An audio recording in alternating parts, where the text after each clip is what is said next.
बहुत सारी तरह के कैंसर होते हैं, जिस तरह से अलग अलग टाइप्स रहती हैं, अलग अलग तरह के कैंसर होते हैं, लेकिन स्पेशली आज हम बात करेंगे किडनी कैंसर पर कि किडनी कैंसर क्या होता है, क्या उसकी एज है जब से किडनी कैंसर किसी भी इंसान में पाया जा सकता है। लेकिन आज हमारे साथ बात करने के लिए डॉक्टर नदीम शौकत हैं, जो सीनियर मेडिकल ऑन्कोलॉजिस्ट हैं, यानी कैंसर स्पेशलिस्ट हैं AOI जम्मू सिद्रा में। तो सर, सबसे पहले आपका welcome. Thank you ma'am. Sir, kidney cancer के बारे में जानना चाहेंगे। बहुत सारे लोग हैं जिनमें अवेयरनेस नहीं है, और अगर हम कहेंगे किडनी कैंसर के बारे में बात करेंगे तो उन्हें सही तरह से कंसेप्ट भी मालूम नहीं होगा कि किडनी कैंसर होता क्या है। तो शुरुआत यहीं से रहेगी कि किडनी कैंसर क्या होता है। देखिए, कैंसर वर्ड हम हमेशा यूज़ करते हैं कि जब भी एबनॉर्मल ग्रोथ होती है किसी भी ऑर्गन की, और या यूँ समझिए एक्स्ट्रा जो ग्रोथ होती है किसी भी बॉडी पार्ट की, तो उसी तरह किडनी में भी जब एबनॉर्मल सेल्स ग्रो करते हैं उसमें एक एबनॉर्मल ग्रोथ होती है, तो उसी तरह किडनी कैंसर समझिए उसको कहेंगे। सर, किडनी कैंसर के क्या टाइप्स?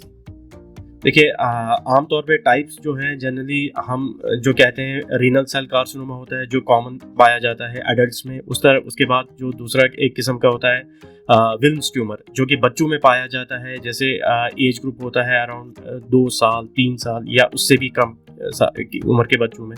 और उसके अलावा जो है एक transitional cell carcinoma, I mean जो किडनी पे एग्जैक्टली नहीं, किडनी से जहाँ यूँ समझिए यूरेटर जो पेशाब जहाँ से शुरू होता है किडनी से निकलना, उसमें जो डेवलप हो।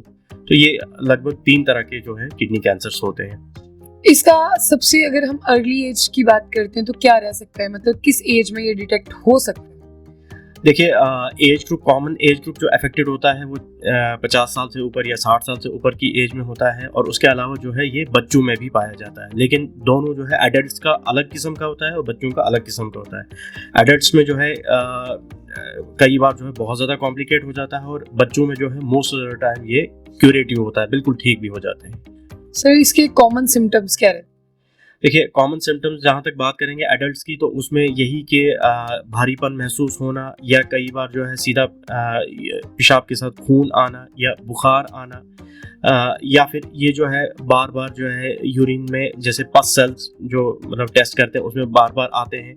तो ये एक जो है कॉमन सिम्टम। बच्चों में अक्सर जो है कई बार माएँ कंप्लेंट करती हैं कि उन्होंने जो है बच्चे को नहलाया, तो नहलाते एकदम से उन्हें महसूस हुआ कि पेट में कुछ गांठ जैसी महसूस हुई। तो ये एक कॉमन सिम्टम्स होते हैं। तो इसे डायग्नोस कैसे किया जा सकता है? देखिए, डायग्नोसिस के लिए मोस्ट इंपॉर्टेंट जो बेसिक इन्वेस्टिगेशन कॉमनली यूज़ होती है अल्ट्रासाउंड, और उसके बाद जो है हम फर्दर जो है CT स्कैन करते हैं, या कई बार PET स्कैन भी यूज़ करते हैं, जिससे हमें एग्जैक्ट स्टेज पता चलती है। और उसके बाद जो है इसमें जैसे अगर ये वेल लोकलाइज्ड होगा, किडनी लिमिटेड होगा, तो उसमें डायरेक्ट सर्जरी करते हैं। आमतौर पे हम बाकी कैंसर्स में हमेशा बायोप्सी करते हैं, लेकिन यहाँ किडनी के कैंसर में अगर मान लीजिए कोई भी मास दिखता है अल्ट्रासाउंड पे या CT स्कैन पे, उसमें बायोप्सी नहीं की जाती है, उसमें बल्कि डायरेक्ट हम पेशेंट की सर्जरी करवा देते हैं। ये मेरा अगला सवाल इसी से रिलेटेड रहेगा कि ये कितना इफेक्टिव है, मतलब इससे ट्रीटमेंट की अगर बात करते हैं एक बार कैंसर ठीक होने के बाद, कि ये दोबारा उसमें उस इंसान में आ सकता है, कोई सिम्टम आ सकता है, या किसी और शेप में ये कैंसर उसके अंदर आ सकता है? देखिए, जहाँ तक इलाज की बात है तो इसमें मेन ट्रीटमेंट मोडालिटी जो होती है वो सर्जरी होती है। और उसके बाद सर्जरी होने के बाद भी जो है कई बार ये कैंसर वापस आता है, और कई बार थोड़े कुछ बदकिस्मत पेशेंट होते हैं जिनकी बीमारी जो है सीधा स्टेज 4 पे पता चलती है, जिनमें हम सर्जरी नहीं एडवाइस करते हैं।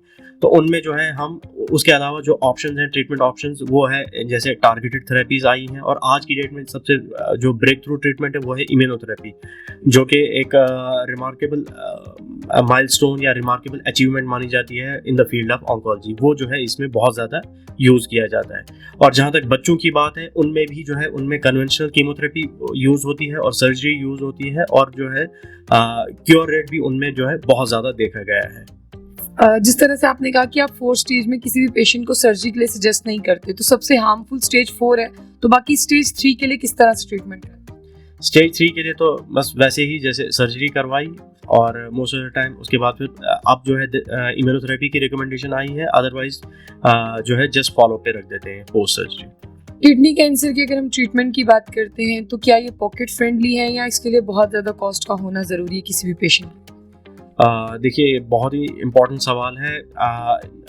बिल्कुल, सर्जरी तो जो है most of the time pocket friendly ही होती है, इजीली जो है गवर्नमेंट हॉस्पिटल में भी होती है, प्राइवेट हॉस्पिटल में भी होती है जगह जगह। लेकिन जहाँ तक बात आती है फर्दर ड्रग्स यूज़ करने की, तो इसमें जैसे मैंने कहा कि इसमें टारगेटेड थेरेपीज थी, वो ओरल टैबलेट्स होती हैं, पहले उनका पेटेंट हुआ करता था, बहुत कॉस्टली होते थे, लेकिन नाउ डेज जो है वो क्वाइट अफोर्डेबल है। लेकिन उसके बाद जहाँ तक बात आती है इम्यूनोथेरेपी की, इम्यूनोथेरेपी आज की डेट में भी बहुत कॉस्टली है। आई मीन कई बार जो है एक एक साइकिल 1-2 लाख रुपए के भी कॉस्ट करते हैं। मेरा अब सवाल आपसे ये रहेगा कि किडनी कैंसर की जिस तरह से आपने कहा कि अर्ली स्टेजेस में भी रहता है, लेकिन मोस्टली कौन से ऐसे लोग हैं जिन्हें किडनी कैंसर हो सकता है? ऐसी कौन सी चीजें होती हैं हमारे अंदर जो इस कैंसर को डेवलप? देखिए कोई clear cut identifiable risk factor नहीं है मोस्ट ऑफ द टाइम। जैसे स्मोकिंग है, जैसे वो देखा गया बॉडी में मतलब हर कैंसर के साथ एसोसिएटेड है। उसके बाद जो है कई बार ये जो ना इंसिडेंटल डायग्नोसिस होता है, पेशेंट अल्ट्रासाउंड किसी और वजह से करने गया होता है और वहाँ पे जो है किडनी कैंसर निकल आता है। तो लेकिन अभी उसके लिए भी कोई पर्टिकुलर गाइडलाइन नहीं है कि भाई किसको स्क्रीन करना चाहिए, क्या हर आदमी को अपना अल्ट्रासाउंड करवाना चाहिए कि नहीं। लेकिन इसमें मोस्ट इम्पॉर्टेंट यही है कि जब भी कोई अनॉर्मल सिम्टम हो, जैसे खास करके पेशाब के साथ ब्लड आना या दर्द होना या लगातार बुखार होना, तो वो ज़रूरी है कि उसमें फर्दर इन्वेस्टिगेशन की जाए। सर मेरा अब आखिरी सवाल ये रहेगा कि एज ए स्पेशलिस्ट आप लोगों को क्या रिकमेंड करेंगे कि किस तरह से वो एहतियात बरतें ताकि कभी किडनी कैंसर की तरफ वो जाएं? देखिए ये जो मैं रिकमेंडेशन बताऊंगा ये खाली किडनी कैंसर ही नहीं बल्कि जनरल कैंसर्स के लिए भी जो है उनसे बचने के लिए अडॉप्ट करना चाहिए। उसमें इंपॉर्टेंट यही है कि एडिक्शन छोड़ दिया जाए और उसके अलावा जो है बॉडी वेट अच्छा मेंटेन किया जाए, आपकी हाइट के हिसाब से आपका बॉडी वेट हो, और जो है उसके अलावा जो है जैसे ग्रीन लीफी वेजिटेबल्स, फ्रूट्स का कंजप्शन ज़्यादा होना चाहिए, रेड मीट का कंजप्शन कम होना चाहिए, वाइट मीट उसके मुकाबले आप ज़्यादा कंज्यूम कर सकते हैं, और ये है कॉमन। और उसके अलावा रिफाइंड फूड्स या फास्ट फूड जितना जो है ये कम से कम कंज्यूम करना चाहिए। बहुत बहुत शुक्रिया। तो हमारे साथ थे डॉक्टर नदीम शौकत जो सीनियर कैंसर स्पेशलिस्ट हैं AOI जम्मू सिदरा में। लेकिन साफ तौर पर इन्होंने यही कहा कि किडनी कैंसर की अगर हम बात करते हैं तो आपको किस तरह से बचना है उसके लिए इन्होंने ये भी बता दिया। और फिलहाल अगर हम बात करें लोगों में बहुत ज्यादा कम अवेयरनेस है किडनी कैंसर को लेकर, तो जो इनसे एक हेल्दी कन्वर्सेशन रही उसके बारे में आपका क्या कहना है वो भी आप लोग कह सकते हैं। लेकिन जो चीजें इन्होंने बताई वो आप इसे फॉलो भी कर सकते हैं, और जिस तरह से रोजमर्रा की जिंदगी में बहुत सारी चीजें हम ऐसी करते हैं जो हमें नहीं करनी चाहिए, उसे हम सुधार भी सकते हैं।